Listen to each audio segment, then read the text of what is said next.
সুপ্রভাত বন্ধুরা, নতুন ভিডিওতে অনেক ভালোবাসা স্বাগত দিয়ে আজকের ব্লগ স্টার্ট করলাম। আজ হচ্ছে সুজাতাদির একমাত্র ভাইজি শিবাঙ্গীর জন্মদিন। বন্ধুরা, তোমরা সবাই ওকে আশীর্বাদ করো, ও যেন ভালো থাকে। আর আমি আশীর্বাদ করছি, শিবাঙ্গী তুমি অনেক ভালো মানুষ হয়ে বড় হয়ে আর সুস্থ থেকো, ভালো থেকো, এই শুভ কামনা রইল। হ্যাপি বার্থডে শিবাঙ্গী, তুমি খুব ভালো থেকো। ভীষণ খারাপ, 9:30 বাজে এখন, আর আমি ঘুম থেকে 10 মিনিট হলে উঠলাম। জেগে আছি সেই সকাল থেকে, কিন্তু উঠতে পারছি না। মাজা ব্যথা, এত কোমরের ব্যথা, এই পাশ থেকে ওপাশ সারা রাত একবারও হতে পারিনি। আর পেটে ব্যথা, দুদিন ধরে কাজেরও খুব ঝামেলা। ছেলেরা না খেয়ে যাবে, আজকে তো বুধবার, তো বুধবারের দিন ওরা স্কুলে কোনোদিনই যায় না, যেতে পারে না। স্কুল কামাই করে 2বার পড়া আছে, শুধু না খেয়ে যাবে। সেই কারণে আমি উঠেই মানে দাঁতটা মেজেই চলে আসলাম। বাসি জামা কাপড়ও ছাড়িনি, যে একটু যদি গোলা রুটি করে দিয়ে যায়, একটু জল খেলেও ওদের পেটটা ভরবে। আমি কেন রান্নাঘরে এসেছি কুতাতে কুতাতে। বড় ছেলে এসে রাগ করে বলছে যত সব নাটক, আমাদের খিদে নেই, না খেয়েই যাবো। তা যাই হোক, তাড়াহুড়ো করে মোটামুটি 3টে করে দিয়েছি। ওই 3জন বাবা ছেলেতে খেয়ে গেছে। একবার ফুলের ব্যাগ ট্যাগ সব দিয়ে আসলো বাজারে, তারপরে আবার এখন গেল ওদের সাথে। 15ই আগস্টে সিলেক্ট হয়েছে ওরা, ওদের আগের থেকে অনেক রোগা হয়েছে, তো সেজন্য কোমরে প্যান্ট আর আঁটে না। সেই টেলার্সে গেল সেই প্যান্ট টাইট করতে, তারপরে বোতাম ছিঁড়ে গেছে, এনসিসির বোতাম তো আর ঘরে নেই, সেগুলো ঠিক করতে। মাজায় হাত দিয়ে কথা বলতে হচ্ছে, মানে মাজাতে মনে হচ্ছে একটা ঠেকু লাগিয়ে দিই, এমন অবস্থা।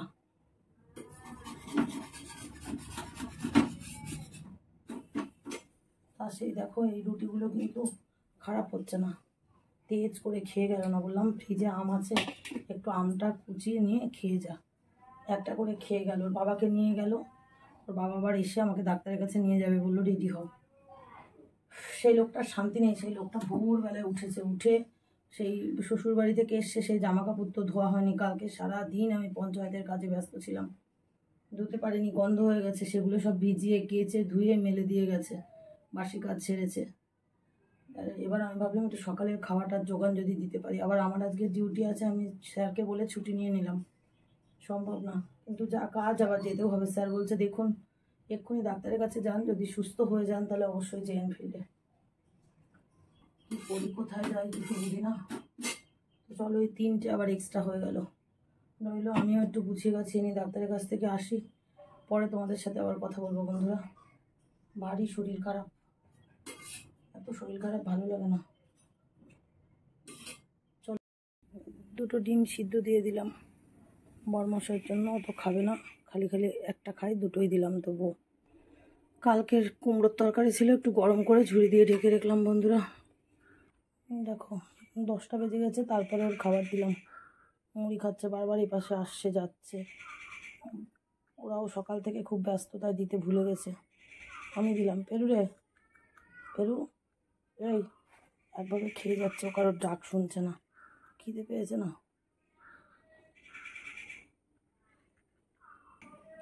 এপাশে দেখো, এক গামলা মানে এক বালতি ভিজিয়ে রেখেছে। এগুলো হচ্ছে প্যান্ট, টাকশুট আর প্যান্ট। আর এই পাশে দেখো কত ধুয়েছে, দেখেছো? নতুন করে দড়ি বাঁধিয়ে প্যান্ডেল বানিয়েছে, এই যে সব ছেলেদের। আর এই পাশে হচ্ছে সবার, সব ভরে ভরে দিয়েছে। দেখো এই দড়ি ওই দড়ি সব। আর ওই পাঁচিলে রয়েছে দেখো, ওগুলো সব মেজো ভাসুরের ছেলের, ও কত ধুয়েছে। বেচারা সকাল থেকে খাটতে খাটতে একেবারে বুড়ো হয়ে গেছে। আবার গেছে বাজারে, আসবে। দেখো ঘরও মুছে দিয়েছে, ঠাকুরের বাসন ধুয়ে গুছিয়ে রেখেছে, তারপর তুলসী গাছতলা ধুয়েছে, সব করেছে ও। আমি সুস্থ থাকলে তাও একটুখানি ও রেহাই হয়। যাই হোক, কিছু তো করি, কাজ করতে করতে কষ্ট হয়ে যাচ্ছে। চলো এবার আমি, দেখো 10টা বেজে গেছে, একবারে স্নানটা করে নিই। স্নান করে ডাক্তারের কাছ থেকে ঘুরে আসি, ততক্ষণ ওর বাবা চলেও আসবে। আর আমার দেখো চোখের অবস্থা কি, প্রত্যেক মাসে এরকম পেটে ব্যথা হবেই হবেই। আর তারপরে আজকে কোমর নিয়ে পাচ্ছি না, কয়েকদিন ধরে প্রচণ্ড খাটাখাটনি করেছি, তার রেস্ট হচ্ছে। চলো বন্ধুরা, ডিমের গ্যাসটা বন্ধ করে দিয়ে স্নান করে আসি। তারপরে বন্ধুরা 10:30 বাজে, আর আমি রেডি হয়ে গেলাম ডাক্তারের জন্য। বড়মশাই বাড়ি আসছে না দেখে ফোন করলাম, বলছে আমি ডাক্তারের কাছে লাইন ধরেছি। তাই তাড়াহুড়ো করে জামা কাপড় পরে বেরিয়ে যাচ্ছে। বন্ধুরা চলো ডাক্তার দেখিয়ে এসে কথা বলবো। তো ডাক্তারের কাছে এসে কি দেখাচ্ছি দেখো, বড়মশাই যদি লাইন না ধরতো তাহলে আমার কি হাল হতো, এতগুলি লোক। তো আমি আর 3 জনের পরে যাব ডাক্তার দেখাতে। তো ডাক্তার দেখিয়ে বাড়ি আসতেই রাস্তায় একজন ভাইয়ের সাথে দেখা হলো, ছেঁড়া জামা কাপড় মানে সুতির জামা কাপড় নেয়। বড়মশাই দেখেছো আলমারি থেকে ন্যাপথলি দেওয়া ভাঁজ করা জামা কাপড়গুলো বার করে দিচ্ছে শুভজিতের। আর শুভজিৎকে সবাই দেয় তো, পিসিরা, দাদারা, জ্যাঠারা, সবাই। তাই একটা জামা কাপড়েরও কালার নষ্ট হয় না, জানো না? এত সুন্দর জামা দেখে উনি নিবে বলছে। এখন তো দিয়ে দিলাম। কোনটা 270? এইটা আছে যা আছে। আরে এই বালতি তুমি যাই বলো ভাই, আমি ব্যবহার করতে করতে বুড়ো হয়ে গেলাম। তুমি বুড়ো হয়ে যাও, আমরা ব্যবসা করতে করতে কেন বলো 2-4টে মাল চিনতে আসছি, ঠিক আছে? এগুলো হচ্ছে ফটাস করে তলা থেকে ফেটে যাবে। তুমি যেটা ভাবছো যে তলায় বলছো তো, আমি দেখবা কত গাছ লাগিয়ে রেখেছি, দেখো দাঁড়াও। ফেটে যায়, ও তো উঠলেই তো। তুমি উঠলে জিনিসটা নষ্ট করো না। না না, ও তো এমনি ফাটবে না, আচমকা এসে ফেটে যাবে। মাল থাকে মা, যে কোনো মালের 2 রকম থাকে। এই প্লাস্টিক 2 রকম থাকে। এটা চাঙ্গা, আমার এই প্লাস্টিক 2 রকম। তোমার একটা দেখো ওষুধ নিয়ে আসলাম। আর বাড়ি এসেই জামা কাপড় চেঞ্জ করতেই রাস্তায় দেখা হলো একজন ভাইয়ের সাথে, ওই যে জামা কাপড় ছেঁড়া নিতে আসে। শুভজিতের এমন জামা প্যান্ট উনি দেখে চমকে যাচ্ছে যে একটা কালার নষ্ট না, নতুন নতুন। আসলে দাদা পিসিরা দেয়, জানোই তো, প্রচুর জামা কাপড়। আর যমজ ভাই কেউ কারোরটা পরতেও পারে না, ছোট একটা ভাই থাকলে ওগুলো পরে বড় হয়। দিয়ে দিয়েছি। প্রথমে বলেছে নেবে না, তারপরে তো কালার সুন্দর দেখে নিতে রাজি হয়েছে। এক গাদা জামা কাপড় নিয়ে গেছে। পরে বলছে বিছনার চাদর আর নাইটি ছেঁড়া যদি সুতির কিছু, সুতিরটাই সব ছিল আমার। চুড়িদার মোটা হয়ে গেছি, গায়ে হয় না, ভালো ভালো চুড়িদার কাকে দেবো? ভাইয়ের বউদের বললেও কেমন খারাপ দেখায়, তাই দিয়ে দিলাম। ওগুলো নিল এতগুলো নিয়েছে। নিয়ে বলছে এই জামা কাপড় বলে দাম নেই, তাই তোমার 4 কাপড় হয়েছে, মানে 80 টাকা হয়, 70 টাকা দেবো, জামা বলে দাম দেবো না। তা বড়মশাই বসার টুল নিচ্ছিল, দেখো এত সুন্দর সুন্দর বড় বড় পিড়ে রয়েছে আমার ঘরে। তারপরে জল চৌকি রয়েছে। তারপরে ও নিজে করোনাকালে 2টো টুল বানিয়ে কে কেনে, তা বললাম কি বালতিটা নাও, যাই কমা হোক আর ছোটো হোক যাই হোক, এই বালতিটা নিয়ে নিই, 8 টাকা রাখতে পারবো, তাই না বলো? লাইলনের। বড়মশাই শুনে তার রাজিও হলো, বালতিটা নিল। তার মানে বালতিটার দাম হচ্ছে কাপড় 120 টাকা। ঘর থেকে আরও 20 টাকা দিলাম। আর ওই জামা কাপড়ের টোপলা নিয়ে গেল। দেখো ঘরে তো জায়গা নেই, যা হলো। কত পোড়ালাম আগে, দেখেছো তো, বস্তা বস্তা পুড়িয়ে দিলাম, মানে সিনথেটিকগুলো, সুতিগুলো জড়ো করে রেখেছিলাম, জানি ওনারা এসে নেবে না। সেই সুতিরগুলো নিয়ে গেলে জায়গা তো খালি হলো, তাই না? এইটা হলো। তো চলো সেই রুটি ডিম সিদ্ধ এখন খাবো। তার আগেই 15 মিনিট বাকি 12টা বাজতে, তার আগেই ভাত বসিয়ে দেবো। তারা না খেয়ে গেছে, একটুখানি রুটি খেয়ে গেছে, ঘি দিয়ে সেদ্ধ ভাত খেয়ে নেবে। ততক্ষণ আমি ভাত বসিয়ে দিব। বন্ধুরা চলো।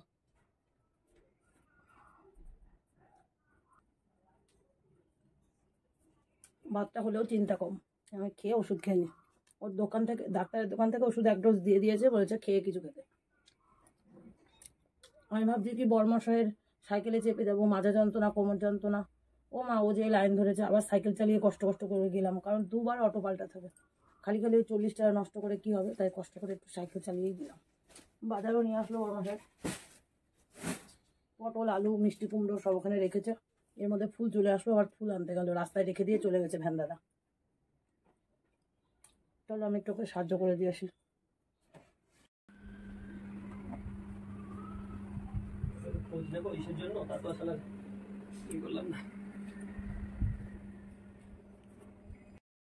এই দেখো চাল কুমড়ো বরবটি দাদা নিয়ে আসলো, আর বাকিটা বড়মশাই আজকের বাজার।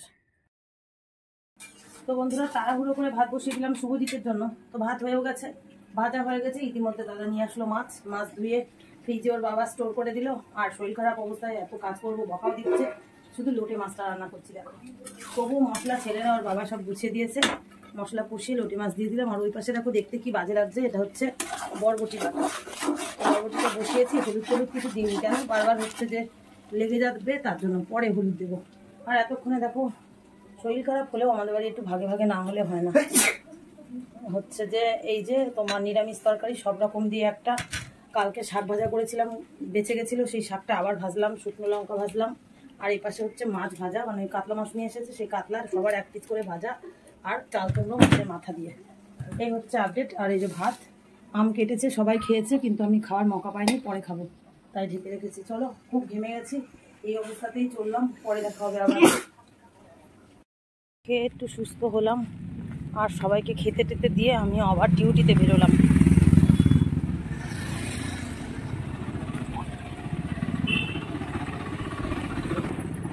বৃষ্টি ফোটা ফোটা পড়ছে। আর আজকে হচ্ছে গাপ্পি মাছ দিয়েছে পঞ্চায়েত থেকে, সেই গাপ্পি মাছ ছাড়তে পার্টনার একা একা যেতে পারবে না, সেই কারণে আমি আবার বেরিয়ে পড়লাম।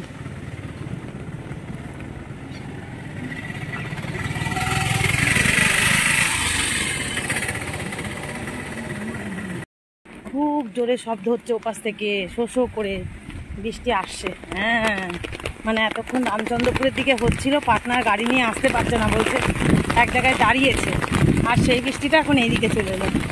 দেখো কি শব্দ রেখেছে।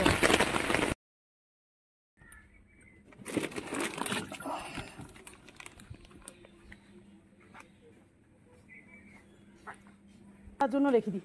ই বাবা, কি বড় বড় মাছ, একটা তো মরে ভূত হয়ে গেছে। চলো, তো এটাই রেখে দিই। ছাতা নিবো, আগে গাড়িতে একটা রেখে নি, অনেক অক্সিজেন আছে এর মধ্যে। আমি বাদি দিচ্ছি, দাঁড়াও। গাড়া ধুস করে উড়ে চলে গেছে।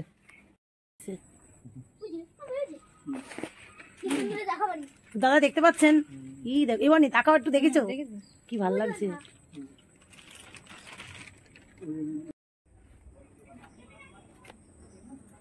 সব মাছ ছেড়ে একবার বাড়ি এসেছিলাম, একেতে শরীর খারাপ, তারপরে আবার সাইকেল নিয়ে গেলাম, ছাতা হারিয়ে ফেলে রেখে এসেছিলাম। এমন জায়গায় ছাতা রেখে এসেছি অনেক দূর, বাড়ি এসে সাইকেল নিয়ে গিয়ে আবার সে ছাতা নিয়ে এলাম। দেখো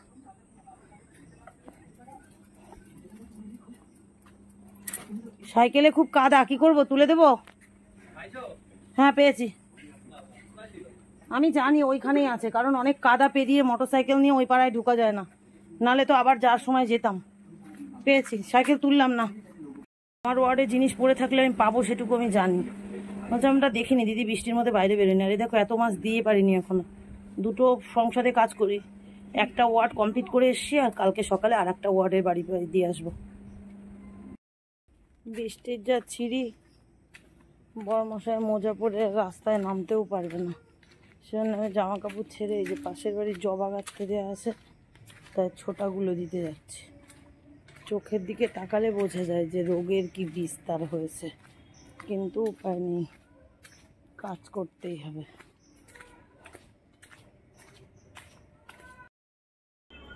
তো বন্ধুরা, রাতের খাবার হয়ে গেল, 11টা 20 বাজে, হাত ধুয়ে নিলাম। আর হচ্ছে যে খাওয়া দাওয়া সবাইকে দিলাম, একটু ভাত কম ছিল আজকে তাই মুড়ি খেলাম, দেখো মুড়ির কোটো খালি। আর এই যে সেই যে লোটে মাছের একটু গ্রেভি বেঁচে গেল, আর এই যে বরবটি বাটা, আর এই যে নিরামিষ, এগুলো ফ্রিজের জন্য রেডি হলো। আর জানোই তো শরীর ভালো ছিল না বলে কোনো কাজ করতে পারিনি, গোছাতে পারিনি, এত বাসন এখন কলে যাবে, 3টে কড়াই। আর এই যে সব গুছিয়ে নিলাম, কলে নিয়ে রাখবো, সকালবেলা একবারে ধুয়ে নেব। আর এতই সুখের কাজ করি আর এতই শরীর ভালো, সেই দুপুরে নাম এখনো খাওয়ার মৌকা পাইনি। তো চলো, ছাতাটা আজকে হারিয়ে গেছে, পেয়েছি তাতেই আমি খুশি, কারণ শুভ আর জিতের মুখটা এই কালো হয়ে গেছিল। বাড়ি এসে যেই বলছি ছাতা, ফোন করেই বলেছিলাম, বাড়ি এসে যখন দেখলাম মুখ কালো, আবার চলে গেলাম সাইকেল নিয়ে। যাই হোক, এটাই আমার ভালো, হারানো জিনিস আবার পেয়ে গেলাম। চলো বন্ধুরা, বেশ ভালো আছি এখন, এই পায়ের মালিশ আর ওষুধ খেতে বাকি, বাসনগুলো ধুয়ে এসে শুয়ে পড়বো। আজকের ভিডিওটা মানে স্বাধীনতা দিবসের আগের দিন আজ এখানেই শেষ করছি, দেখা হচ্ছে আগামী দিন নতুন ব্লগে। ততক্ষণ তোমরা সবাই ভালো থেকো আর সুস্থ থেকো। আর দেখছো ওষুধ খেয়ে কিন্তু গলার জোরটা একটু বেড়ে গেছে না? তো গুড নাইট বন্ধুরা, টাটা, দেখা হচ্ছে স্বাধীনতা দিবসে, টাটা, গুড নাইট।